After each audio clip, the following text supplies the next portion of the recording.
Հռոմի Ֆրանցիսկոս Պապը մահացել է կաթվածից և դրան հաջորդած սուր սրտային անբավարարությունից նշված է 88-ամյա պոնտիֆիկոսի մահվան վկայականում։ Վատիկանը հրապարակել է նաև Հռոմի Պապի հոգևոր կտակը, որում նա խնդրում է իրեն հուղարկավորել Սանտա Մարիա Մաջորեի բազիլիկում։ Դամբարանը պետք է լինի պարզ, առանց որևէ հատուկ զարդարանքի, մեկ մակագրությամբ Ֆրանցիսկոս ասված է կտակում։ Ակնկալվում է, որ Պապի հուղարկավորությունը տեղի կունենա շաբաթ ապրիլի 26-ին, մինչ այդ նրա մարմինը կմնա Սուրբ Պետրոսի տաճարում, որտեղ հավատացյալները կկարողանան հարգանքի վերջին տուրքը մատուցել։ Իտալիայում հնգօրյա սուգ է հայտարարվել։ Մայիսի 11-ին կսկսվի կոնկլավը, որում կընտրվի կաթոլիկ եկեղեցու նոր առաջնորդը։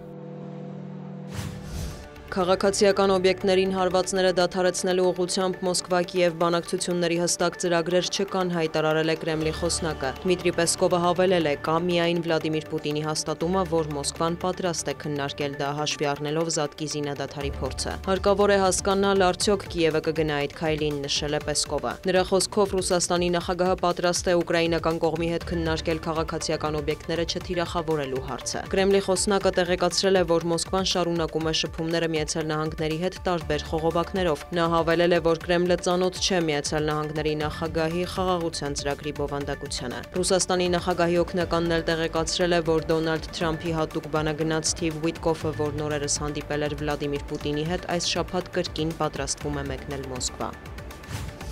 Վոլոդիմիր Զելենսկին հայտնել է, որ ապրիլի 23-ին Լոնդոնում տեղի կունենա Ուկրաինայի, Մեծ Բրիտանիայի, Ֆրանսիայի և Միացյալ Նահանգների ներկայացուցիչների հանդիպումը։ Հավատարիմ ենք մեր կառուցողական դիրքորոշմանը հասնելու հրադադարի, այնուհետև տևական խաղաղության։ Զատիկը ցույց տվեց, որ հենց Ռուսաստանի գործողությունների պատճառով է պատերազմը ձգձգվում, նշել է Ուկրաինայի նախագահը։ Զելենսկին ընդունել է, որ Զատկի օրերին օդային տագնապներ չեն հայտարարվել, շփման գծի որոշ հատվածներում էլ մարտեր չեն եղել։ Այնպես որ, եթե Ռուսաստանը կրճատի հարվածները, հրադադարը հնարավոր կլինի։ Համենայն դեպս ուկրաինական կողմը հավատարիմ է իր առաջարկին և չի թիրախավորում քաղաքացիական ենթակառուցվածքները, շեշտել է Զելենսկին։ Նա հավելել է, Կիևը սպասում է Մոսկվայի պատասխանին և պատրաստ է ցանկացած բանակցությունների։ Մարտի դաշտում իրավիճակի մասին մանրամասներ է ներկայացրել Ուկրաինայի զինված ուժերի գլխավոր հրամանատարը։ Ալեքսանդր Սիրսկու խոսքով այժմ ինտենսիվ մարտեր են Կուրսկի ուղղությամբ։ Նաև հայտնի է, որ ռուսական ուժերը հարվածել են Օդեսային, Սումիին, Զապորոժիեին և Խարկովին։ Կան ավերածություններ և տուժածներ։ Թեհրանը պատրաստ է միջուկային համաձայնագիր կնքել Միացյալ Նահանգների հետ, եթե Վաշինգտոնը հարգի Իրանի ազգային շահերը, հայտարարել է Իսլամական Հանրապետության նախագահը։ Եթե նրանք չցանկանան մեզ հետ գործարք կնքել հավասար պայմաններով, կշարունակենք գնալ մեր սեփական ճանապարհով, նախազգուշացրել է Մասուդ Փեզեշքյանը։ Իրանի ԱԳՆ խոսնակն էլ տեղեկացրել է, որ Աբբաս Արաղչին մեկնելու է Չինաստան, որտեղ ի թիվս այլ հարցերի քննարկվելու են Թեհրան-Վաշինգտոն բանակցությունները։ Էսմայիլ Բաղայեի խոսքով Պեկինը կարող է կառուցողական դեր խաղալ նաև այդ հարցում։ Միացյալ Նահանգների հետ ցանկացած բանակցությունում մեր հիմնարար պահանջն ապօրինի պատժամիջոցների վերացումն է, ասել է Պաշտոնյան։ Ակնկալվում է, որ միջուկային գործարքի հարցով Իրան-ԱՄՆ անուղղակի բանակցությունները կշարունակվեն Օմանում։ Նախորդ փուլը տեղի էր ունեցել Հռոմում։ Իրանի արտգործնախարարի խոսքով կողմերը փոխըմբռնման են հասել միջուկային հնարավոր համաձայնագրի սկզբունքների և նպատակների շուրջ։ Միևնույն ժամանակ ԱՄՆ նախագահը չի բացառել, որ գործարքի ձախողման դեպքում Իրանի դեմ կարող են ռազմական գործողություններ ձեռնարկվել։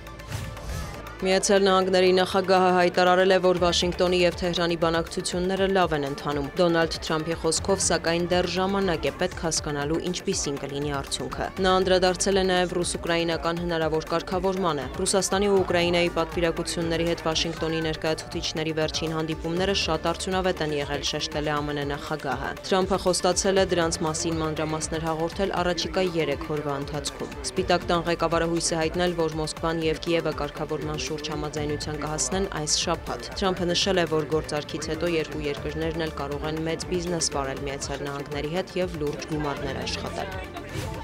Հնդկաստանի վարչապետ Նարենդրա Մոդին և ԱՄՆ փոխնախագահ Ջեյ Դի Վենսը հայտարարել են առևտրային երկկողմ համաձայնագրի շուրջ բանակցություններում առաջընթացի մասին։ Կողմերն ընդգծել են էներգետիկ, պաշտպանության, ռազմավարական տեխնոլոգիաների և այլ առանցքային ուղղություններով գործակցությունն ամրապնդելու կարևորությունը։ Վենսը հայտարարել է, որ Վաշինգտոնը մտադիր է օգնել Հնդկաստանին ավելի լավ բացահայտելու երկրի բնական ռեսուրսները, ներառյալ ծովային բնական գազի պաշարները և կարևոր օգտակար հանածոները։ ԱՄՆ փոխնախագահի խոսքով համատեղ նախաձեռնությունները թույլ կտան դիմակայել արտաքին շուկաներում անբարեխիղճ մրցակցությանը։ JD Vance-ը նաև կարծիք է հայտնել, որ Նյու Դելին կարող է ամերիկյան F-35 կործանիչներ գնել։ ԶԼՄ-ները գրում են, որ վերջին ամիսներին Հնդկաստանը քայլեր է ձեռնարկել Միացյալ Նահանգների հետ գործարք կնքելու ուղղությամբ, նվազեցնելով մի շարք ապրանքների մաքսատուրքերը եւ պատրաստակամություն հայտնելով ավելացնել ամերիկյան արտադրանքի գնումները։ Թրամփի վարչակազմից հայտնում են, որ Հնդկաստանն այն երկրների թվում է, որոնց հետ բանակցությունները Վաշինգտոնի համար առաջնահերթություն են։ Դիանա Գասպարյան, լուրեր։